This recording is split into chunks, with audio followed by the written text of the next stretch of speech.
Assalamualaikum warahmatullahi wabarakatuh. Kita berjumpa kembali. Pada pertemuan kali ini kita akan membahas tentang elektrolisis. Sebelum kita membahas elektrolisis, marilah kita sama-sama berdoa dengan mengucapkan basmalah. Bismillahirrahmanirrahim. Oke, kita akan sama-sama membahas elektrolisis. Nah, elektrolisis ini merupakan kebalikan dari sel volta. Nah, elektrolisis ini merupakan sel yang menggunakan arus listrik untuk melangsungkan reaksi tidak spontan. Pada elektrolisis, katoda akan bermuatan negatif, reaksinya adalah reduksi. Kemudian anodanya akan bermuatan positif, reaksinya adalah oksidasi. Sehingga bisa kita singkat menjadi KNAP, yaitu katoda negatif, anoda positif, dan E-nya ini adalah menunjukkan bahwa dia elektrolisis agar tidak tertukar dengan sel volta. Oke, kita lanjutkan ya. Kita bahas pertama, yaitu reaksi pada elektrolisis di katoda. Nah, pada katoda ini yang akan mengalami elektrolisis di katoda adalah kationnya. Nah, kation logam golongan 1A, 2A, Al dan Mn. Jika wujudnya larutan, maka airlah yang akan tereduksi. Kita perhatikan di sini 2H2O plus 2 elektron, nah akan menjadi H2 plus 2 OH-.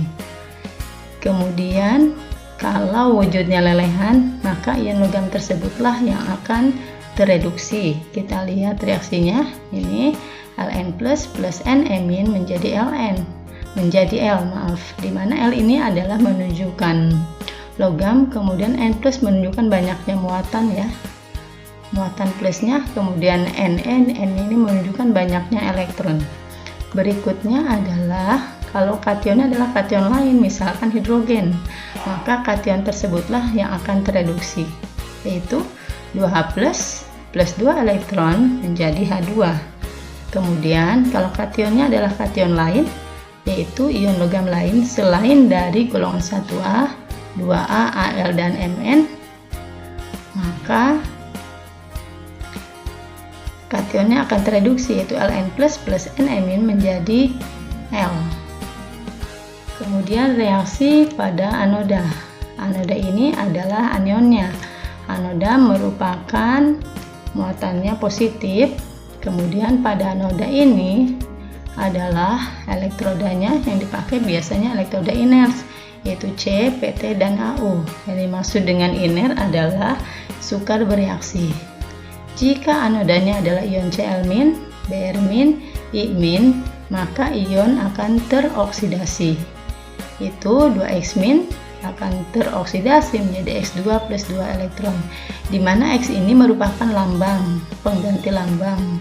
X ini bisa kita ganti dengan Cl-, bisa ganti juga dengan Br-, dan X- ini juga kita ganti dengan I-. Oke, berikutnya adalah kalau ionnya adalah ion OH-, maka anion tersebutlah yang akan teroksidasi, yaitu 4OH- menjadi 2H2O plus O2 plus 4 elektron. Kemudian kalau anodanya adalah ion F- dan sisa asam oksi, nah asam oksinya adalah SO42-, NO3-, CO3-2-, dan lain-lain, maka air yang akan teroksidasi, yaitu 2H2O menjadi 4H plus O2 plus 4 elektron. Kemudian kalau elektrodanya tidak inert, berarti selain dari C, PT, dan AU, maka elektroda tersebutlah yang akan teroksidasi. Biasanya di sini ada dilambangkan dengan L, maka akan menjadi Ln plus Ne-. Nah, L-nya ini biasanya adalah logam. Oke. Sekarang kita lanjutkan, kita lihat contoh soalnya. Oke, kita lihat contoh soalnya. Yang pertama adalah tentukan reaksi elektrolisis larutan Ki dengan elektroda grafit.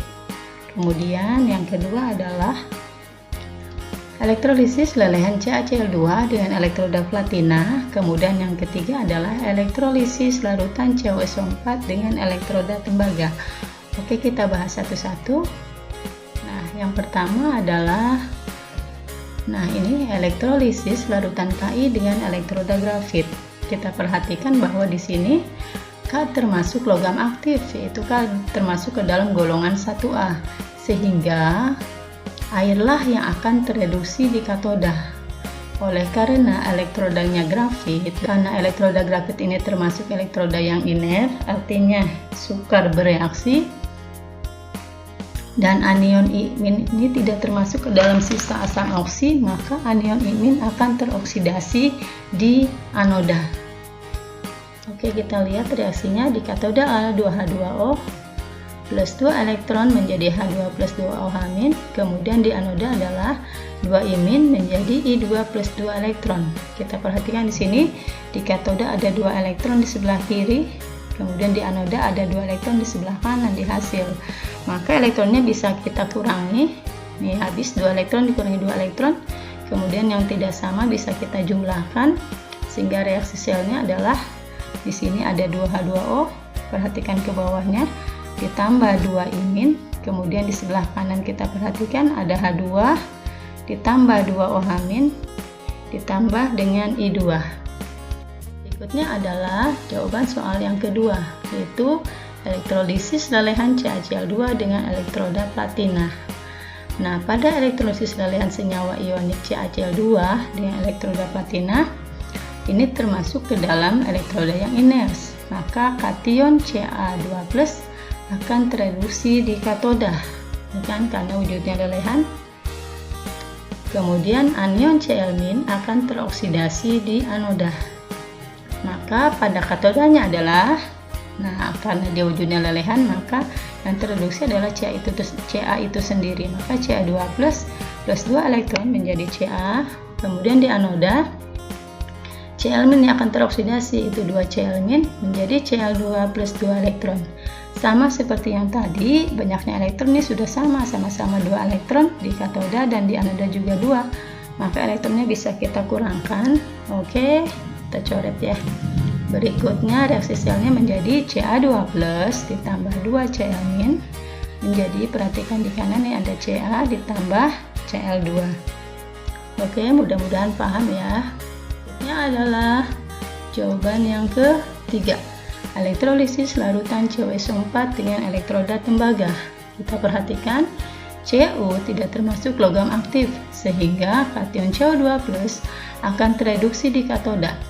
Oleh karena elektrodanya juga adalah tembaga atau Cu, dia tidak termasuk elektroda inert, maka di anoda atau anionnya juga Cu akan teroksidasi. Kita perhatikan, maka di katoda lah Cu yang akan tereduksi. Karena Cu ini bukan golongan 1A, 2A, juga bukan golongan 3A, maka Cu itu tersendirilah yang akan tereduksi, yaitu Cu2+ plus 2 elektron menjadi Cu. Kemudian di anoda adalah, perhatikan sekarang di anodanya, elektrodanya adalah tembaga, maka elektroda tersebutlah yang akan teroksidasi, yaitu Cu-nya. Maka Cu menjadi Cu2+ plus 2 elektron. Perhatikan jumlah elektronnya juga sudah sama, maka bisa kita hilangkan elektronnya, kita kurangi. Kemudian Cu juga sama, di sebelah kanan ini ada Cu, di katoda ada Cu ya.